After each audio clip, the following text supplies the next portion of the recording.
Picture yourself on a beach 2,000 years ago. A ship sails away from you. Watch closely. The bottom of the ship disappears first, then the sail, then it's gone completely. Every single time. Why? You can't see the curve. Not with your own eyes. Not from the ground. It's too big, too gentle, too slow to notice. So how would you ever prove it? Today you just grab your phone and look at a photo from space. Done. You can even spin a globe on your desk and hold the whole planet in one hand. Back then, nobody had left the ground. Nobody had a photo of anything. So how did people figure out the world was round? Long before anyone could fly. Pilots flying high enough can just barely see it bend. Most people didn't think it was round at all. They thought it was flat. In Mesopotamia, the world was a flat plate floating on water, covered by a giant dome. In Egypt, the sky was a giant goddess, stretched over a flat land. The Norse believed flat worlds were stacked around a giant tree. In Central America, the Maya pictured the earth resting on a giant turtle. None of these ideas were dumb. They matched what people could actually see. But sailors kept noticing something strange.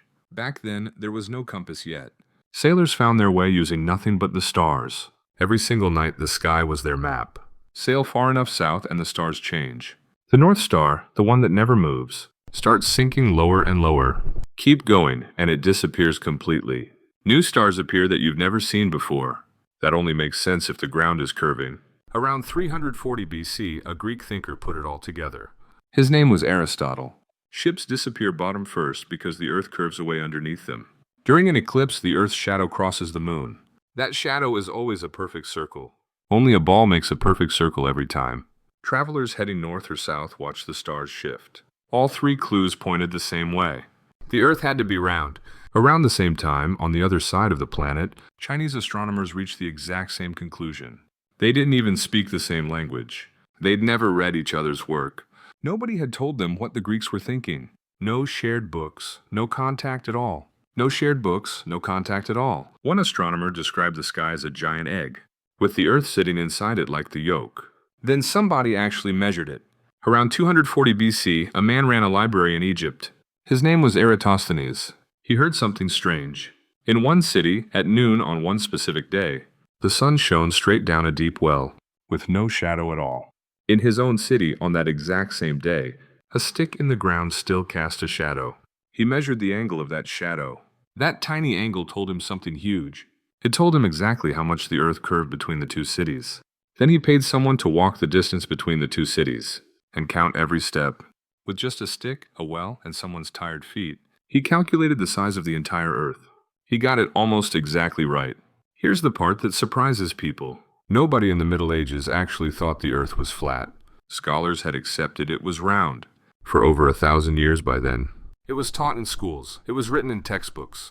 It just wasn't a debate anymore. Kings were even crowned holding a small globe, called an orb, to show they ruled a round world. So where did that story come from? Mostly from a novel written in 1828 about Columbus.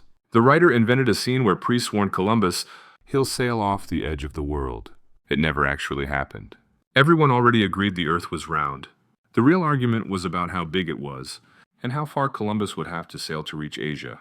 Columbus badly underestimated the distance. He only survived because a hidden continent was in the way.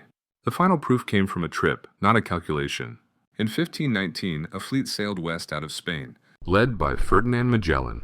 The trip nearly killed everyone on board. Storms, starvation, months without enough food. Most of the crew never made it back. 3 years later, one battered ship sailed back, into the same harbor from the opposite direction. They hadn't found a shortcut. They had sailed all the way around a ball and ended up right back where they started. Around the same era, sailors elsewhere already used this. No instruments at all. They had no written language for it either. Just memory passed from parent to child. Pacific Islanders crossed thousands of miles of open ocean by memorizing exactly where certain stars rose and set. In 1976, a crew rebuilt one of these old canoes and sailed it 2,500 miles using nothing but the sky. No compass, no charts, it worked. You can still do Eratosthenes' experiment today.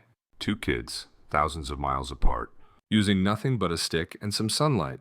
Kids in classrooms on different continents measure a stick's shadow, compare notes, and calculate the size of the earth. It still comes out almost exactly right. Over 2,000 years later, nobody needed a photo from space. They needed a stick, a shadow, a long walk, and people willing to compare notes across centuries they'd never lived to see. That's the whole story. Not one genius, just a very long chain of curious people.